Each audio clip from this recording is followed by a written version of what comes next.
Hello everyone, welcome to Fast Forward Podcast. I'm Joanna Jordi. Our guests today are Matthew Pruen and Mirvat Bakkour. Matthew Pruen is a supervising teacher of the Hoffman Institute in the UK since 2007. He's also a relationship coach that works internationally from his retreat center in France. Mirvat Bakkour is a certified professional co-active coach since 2017. It all started from a conference that was launched by Alexandra and George Asseily in Byblos in November of 2011 by the name of Healing the Wounds of History, Addressing the Roots of Violence. That conference raised an important question. How can we stop repeating history, especially one that is violent and detrimental? The complex answer was weaving a system where actual authentic forgiveness by healing trauma can occur. Consequently, a life-changing project was born, the co-creation of a series of workshops by Alexandra Asseily and Matthew Pruen that Mirvat Bakkour joined in co-facilitating since 2013. This project addresses two main sustainable development goals, SDG 3, good health and well-being, by treating and teaching individuals on maintaining their emotional and mental health and well-being, by using techniques, by practicing techniques such as constellation, the Hoffman process, nonviolent communication, and art therapy, which is an important component as well for community building. As such, addressing SDG 16, peace, justice, and strong institutions by raising an important question, what is my role in building peace? Matthew and Mirvat, welcome to Fast Forward Podcast. Hello. Okay, so I would love to know what was the motivation that led you to participating in such programs? Got a personal motivation, and I've also got perhaps you could say more of a professional motivation. So personally, I was born in Beirut in 1960, and I grew up there until about 2 years into the war. And then I moved to England via various countries. So I regard Lebanon as my homeland. My mother was Lebanese, my father was English. So that's the personal piece. More professionally, a fantastic woman by the name of Alexandra Asseily invited me. As a matter of fact, I was introduced by a common friend to Alexandra in 2011. And we met and we had lunch and became firm friends and collaborators. And Alexandra invited me to attend and participate in the first Healing the Wounds of History conference in Byblos in 2011. So from that, things developed. Yeah. How about you, Mirvat? Well, I joined Healing the Wounds of History as a participant with lots of curiosity to know what does that mean and why do I really need healing? I thought everything was fine. And the first workshop I attended was the start. So I stayed till 23, 24 workshops. I don't know. I never skipped anyone after.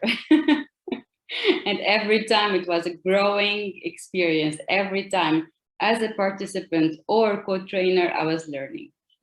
That's my journey. Beautiful. So how important it is to address trauma, and more specifically transgenerational trauma, for our individual health and well-being and for building peace? It seems to me extremely important. And in a way, I've come to think of it as our individual responsibility in our lives to make peace with our past, and in as much as we can to reconnect to the uncountable number of people who passed life on to us, our ancestors. So although I would be lying, I think, if I said I was completely clear about all this on the first day, what I've come to see is that the workshops that we were running in Lebanon, and I would very much like to begin again in some form, we're a evolving community of people doing exactly that. So we developed techniques and we designed programs and we choreographed a sequence of experiences each time over our 3-module annual program. So you would start at one end and end at another. It was very much the personal at the beginning, and then the ancestral in the middle, and then the communal and the relational on step 3. Excuse me. So we tried to be as thorough as possible, but those techniques and experiences had at their heart a profound respect for the cycle of experience that our ancestors have had and that seem to happen if we zoom out. If we look at our lives really up close, we just see the trauma and drama of our day-to-day existence, and also the joys and the thriving too. But if we zoom back, we start to see cycles of repetition. And I know I'm not the first to have observed this, but yeah, it's a combination of the personal, the communal, and the historic that we worked with. Would you add anything, Mirvat? Yeah, thank you, Matthew, for actually reminding me of one of the biggest experiences I had when I recognized how much I was affected by those patterns. And in reference to my relationship as well to the war, to death, and to the other. I still remember, now that you mentioned it, how much I wasn't really aware of the judgment that I had on other people being the enemy. And I wasn't even aware that I was looking at life from that angle till I discovered the effect of how I'm looking at life and death, and the death of my father, and then the other enemy figure that were presented for me, and how much that was important. Yeah, I still remember that day in Sus. Yeah. Probably worth adding, Joanna, sorry, just one thing, excuse me interrupting you. It's probably worth adding that I certainly wouldn't have been involved with this were it not for Alexandra, who without doubt is the mother figure of the work that we did. And Alexandra and I collaborated, and I brought my own professional skills to it. But there's no doubt in my mind that Alexandra instigated this project with an inspirational vision of the Garden of Forgiveness in Beirut. And the key question, which really I should have begun with, that Alexandra asks, which is, how do we be a good ancestor? So when we talk about transgenerational trauma and transgenerational healing, we can look back, and in a way it's a fait accompli. The unfolding history of the world brought us to this point. But where we really have influence is in perhaps the immediate tens and hundreds of people who will be familiarly and socially related to us in our lives. And of course, any children we may have, and not just children, but when we're teachers, in a way, we're also parents, because we pass on what we were given to another generation. So it's a little bit like parenting. So we have a huge amount of influence. And then when you extrapolate out from that, it becomes hopeful. And this is the thing. Alexandra and I sat together in London and we looked at Lebanon. This was before things got really bad. And still we were going, you know, what naivety and what a kind of fantasy it seemed that any two people sitting, having lunch together might develop anything that would have any real impact on something that seemed so out of control. But when we started to look at it ancestrally, and when we started to look at it communally, the hope really developed, and it started to feel like something very worth doing, instead of like Don Quixote, you know, tilting at windmills, you know. And Dr. Alexandra Asseily touched on an important issue, which is how the same patterns are being repeated from one generation to the next, ancestral wounds that are still being experienced.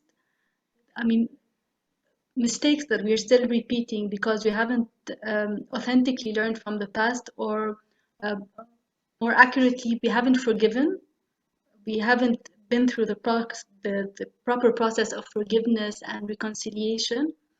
And by that, we're still repeating the same mistakes, the same patterns. So I wanted to know your ideas more about transgenerational trauma and how much is it affecting our lives and everything that we're going through at the moment. Yeah. So Alexandra's personal wisdom tradition and the traditions that have influenced her brought her great clarity, I think, quite early in her life about the importance of forgiveness. And from my own point of view, we fit extremely well on that one, because I brought with me a training from the world of constellation work, systemic constellations, the brainchild of a psychotherapist called Bert Hellinger, who died a couple of years ago. And I also brought with me the wisdom of the Hoffman process, which is, people don't know, a personal development workshop that's been going for over 50 years. And Bob Hoffman, the founder of that work, absolutely placed a critical importance on forgiving, and starting off with self-forgiveness, because all of us function in a way that is both beautiful and full of qualities and deeply flawed. So there's no way a human being can pass through their life without hurting others, without, I was going to say making mistakes, but that's rather glib. We make mistakes on a colossal and on a small level all the time. So we have to forgive ourselves. And once we're able to do that, it becomes possible to see others in a kinder light. It's not the naive kind of forgiveness, or even the virtue signaling kind of forgiveness that perhaps some of the religious traditions talk about. You did something bad to me and I forgive you. That's rather patronizing. So what we're talking about is the forgiveness that Mandela talked about when he got out of jail. And he said, I realized that if I didn't forgive those guards who had been treating me badly for 21 years or whatever it was, that I would still be in prison.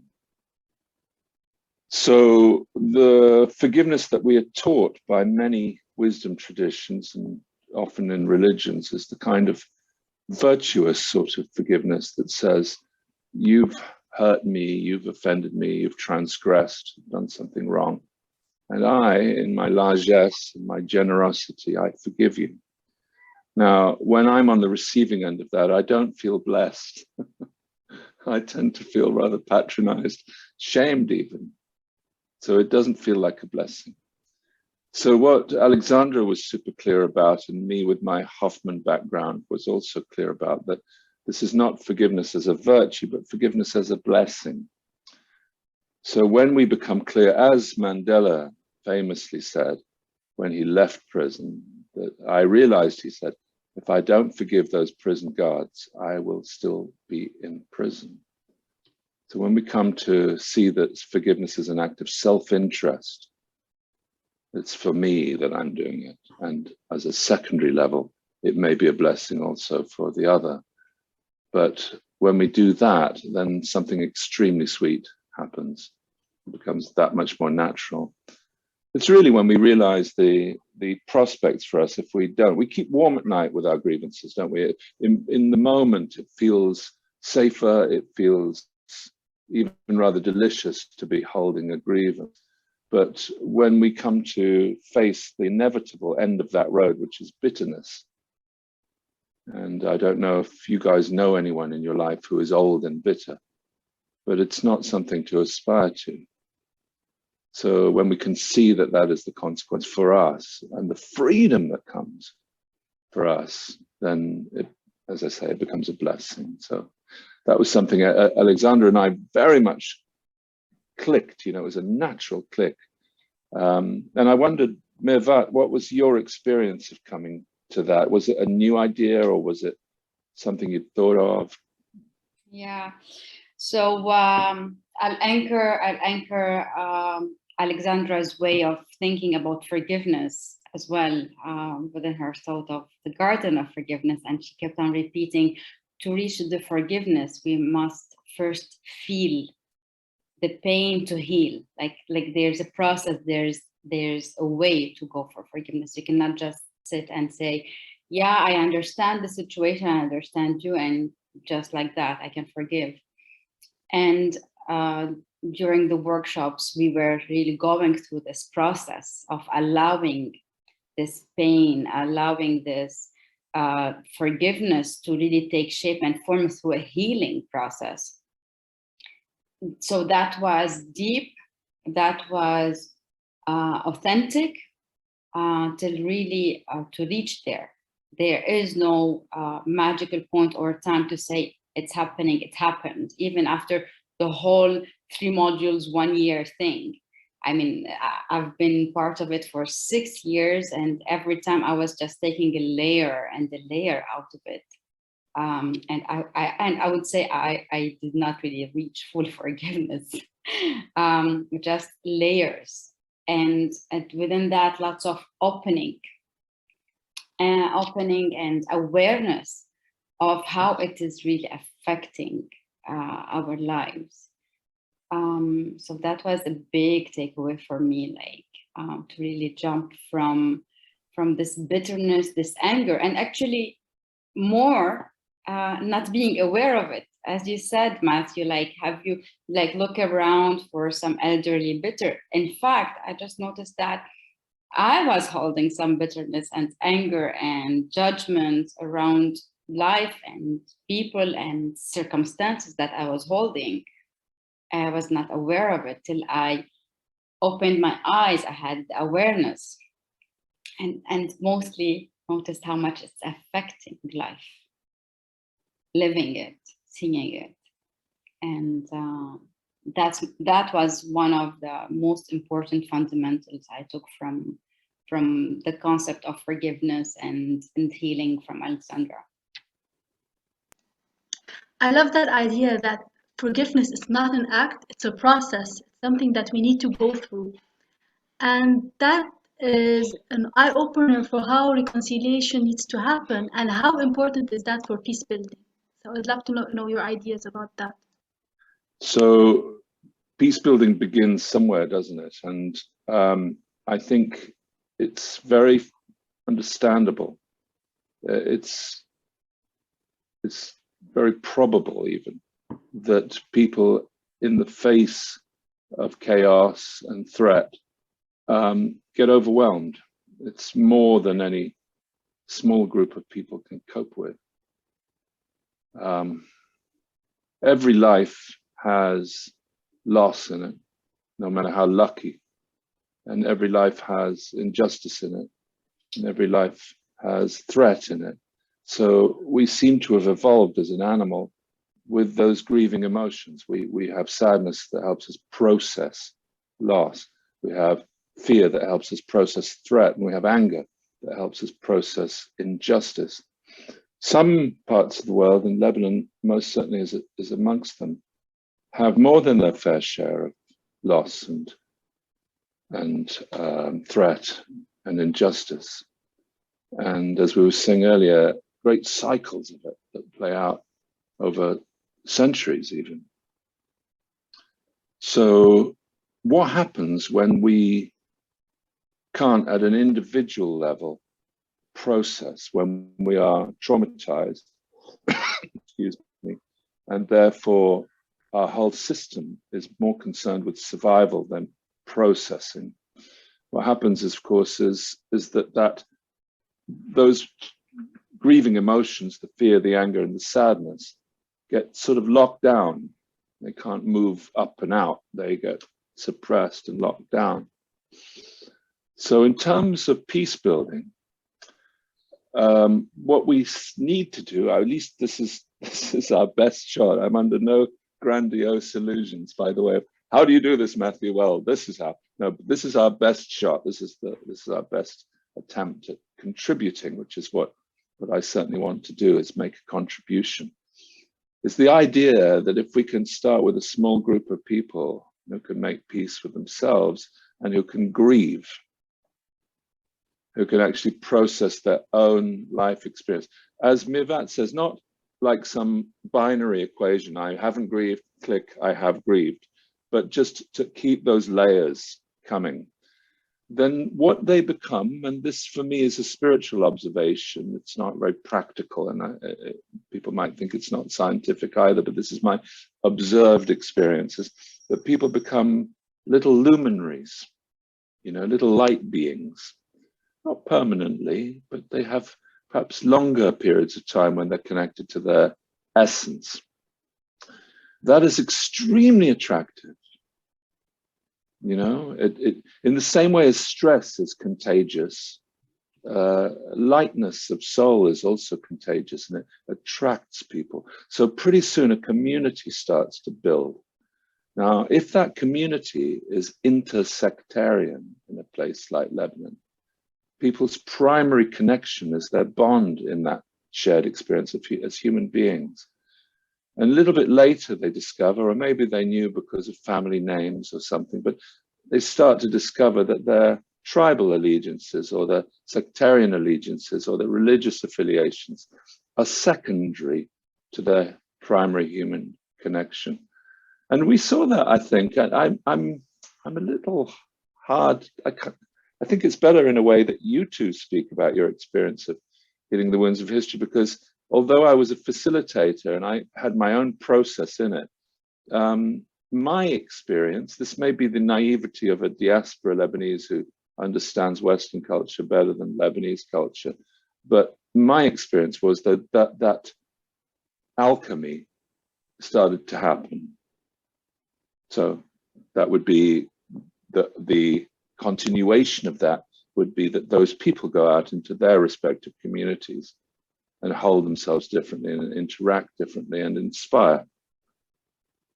So on the one hand, people coming to the workshops grew in number, but still a relatively small number, maybe a few hundred by the end of a few years.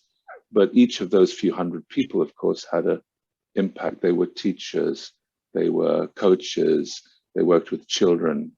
Some of them explicitly worked in intersectarian relational community building processes, and others were academics or researchers, psychology professionals, and NGO workers and peace workers. So this felt good. What do you think, you guys? You did it. I processed it. I know I did it too, but I facilitated it. What was your experience? Joanna, would you like to share your experience a bit? I know that you're holding this space, but would you like to share something? For me, healing the wounds of history has a special place in my heart. It's been a transformational experience, and it was a beautiful connection that was made with a wonderful community where we really shared our vulnerabilities. We took notice of our wounds, of many common hurts that we shared, that were brought to our consciousness actually, and that led us to really make peace with the past, with common experiences that were hurtful, and so many common experiences that were shared, and by people who are from different religious backgrounds, different social communities, seeing that how much we have in common. I think that's the most beautiful thing that was brought by healing the wounds. And I love, as you said, the idea of the different scales, like for example, like the fact that we had the first of all the individual scale, so healing oneself first, your personal perception, then you as part of an ancestry, your family, and then you as part of a community. and really knowing yours, how you play part in this community is also something that was very eye-opening. So, Mirvat? I'll take when you talked about the individual and then the collective. First of all, yes, definitely. I mean, it starts from oneself, and this is a great point to highlight. Like, we cannot just sit and talk about peace, right? So the first of all, we'll start with ourselves, and as much deeper we want to go, that's like really the key. Like, we can just go with whatever is happening right now, or just go deeper to what's happening within the first circle of the family, and go to the bigger family and maybe our community. And what I loved about it was not just the individual. I mean, when I was holding the space for the group, there was magic in the group happening.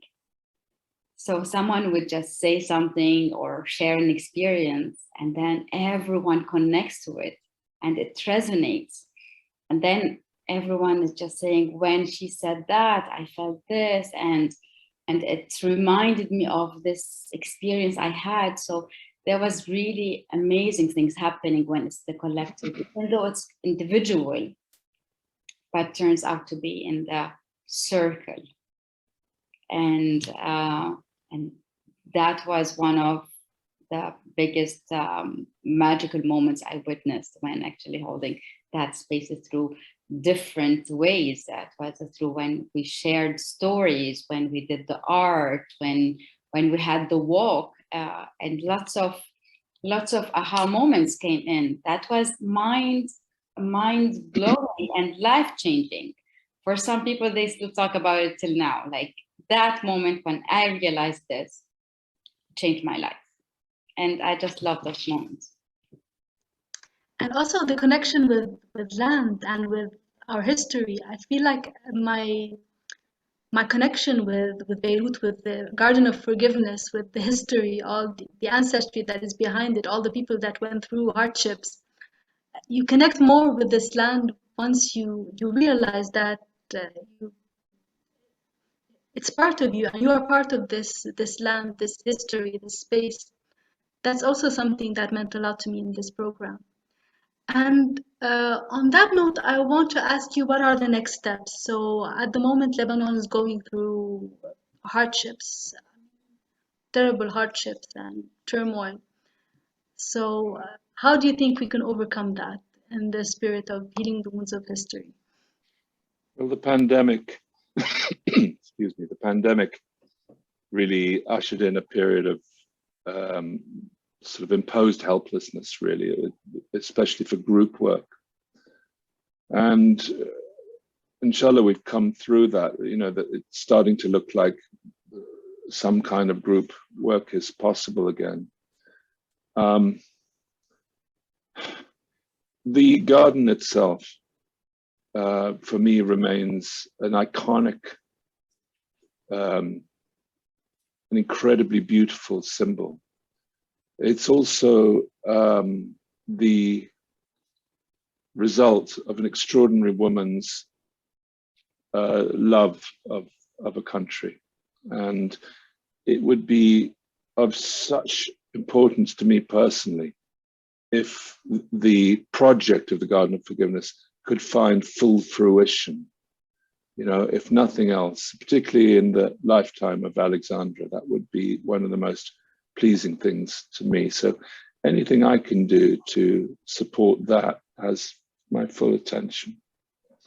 That said, it seems appropriate, and Mirvat and I have already begun a conversation.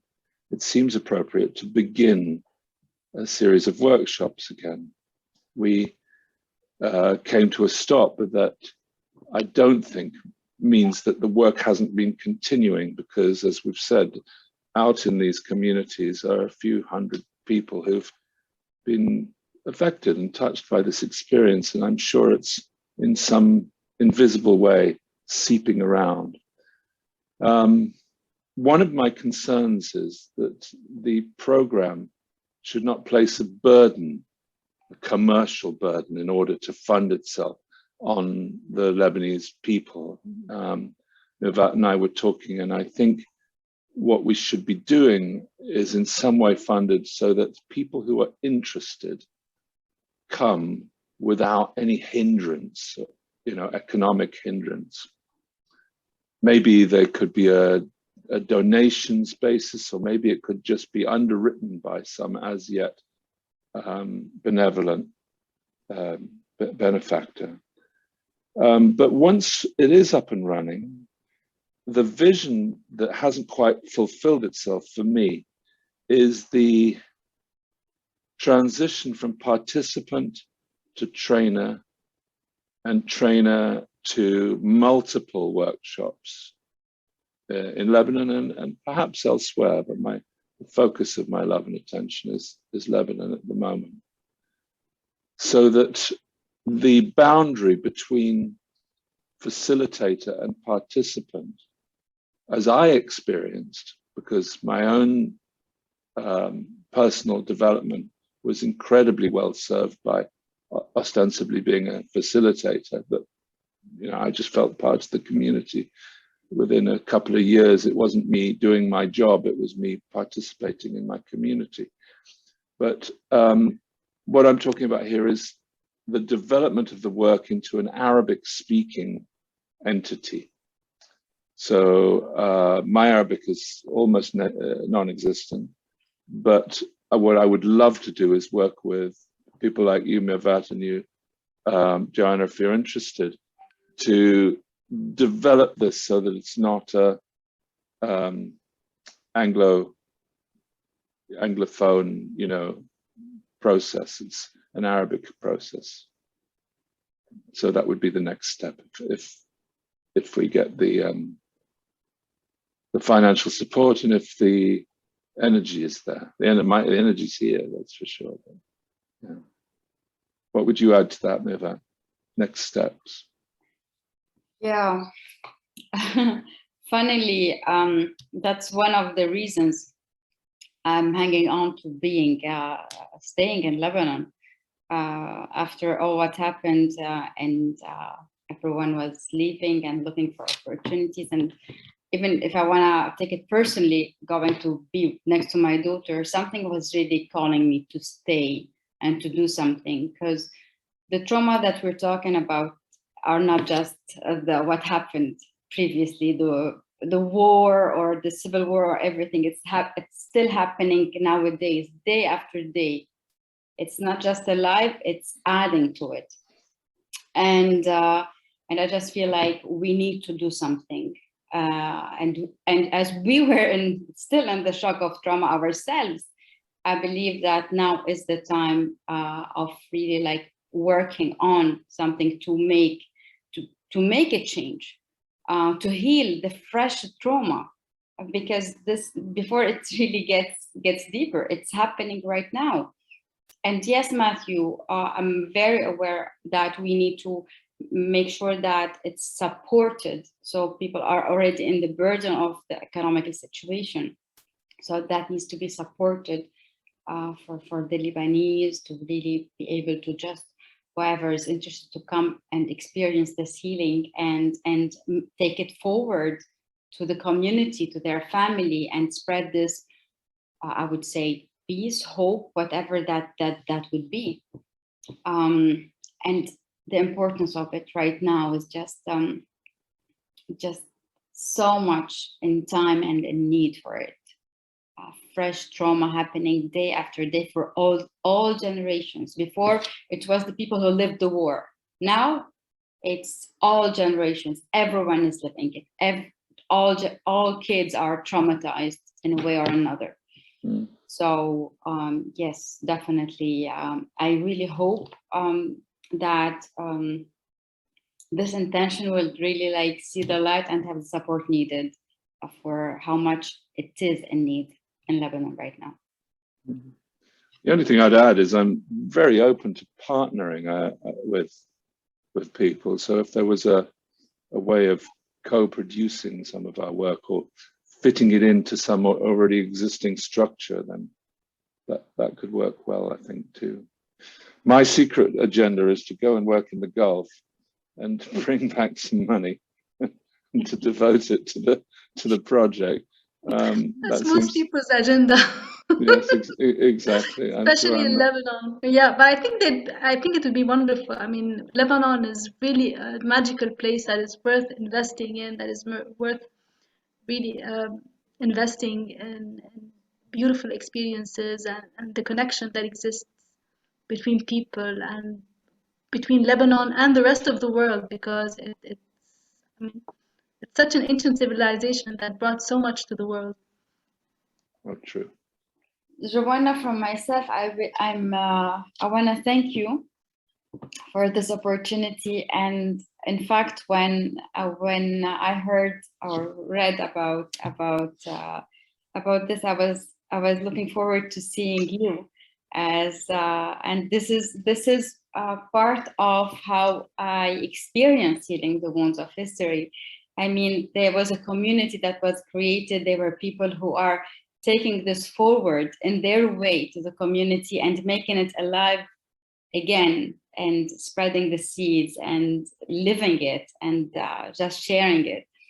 And that was so special. So I want to thank you for you and for how you're holding this piece in your heart and in the community. Thanks, Rowena. Thank you so much, Matthew. Well, you put it beautifully, Mirvat. Absolutely, the warmest thank you, Joanna, for getting in touch, and also thank you to you, Mirvat. If there is such a thing as synchronicity or coincidence or something, but it seems interesting to me that we've all reached out and made connections at about the same time. So it feels good. I can feel something real happening.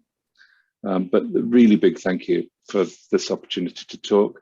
And maybe the last word would be just to say a kind of tip my hat to Alexandra. You know, exactly. I shall give her a call and tell her about this. Yeah, I'll send her my love. Definitely a great appreciation for Dr. Alexandra Asseily. And a big thank you to you as well. And as you said, now is the best time to go forth with this process, healing and holding space for community. So Matthew and Mirvat, thank you so much for sharing your experience with us. Thank you so much for inspiring us to move forth in applying sustainable development goals, implementing sustainable development goals. From Fast Forward 2030 Lebanon, let us honor our natural and human heritage to create the best life quality possible for future generations.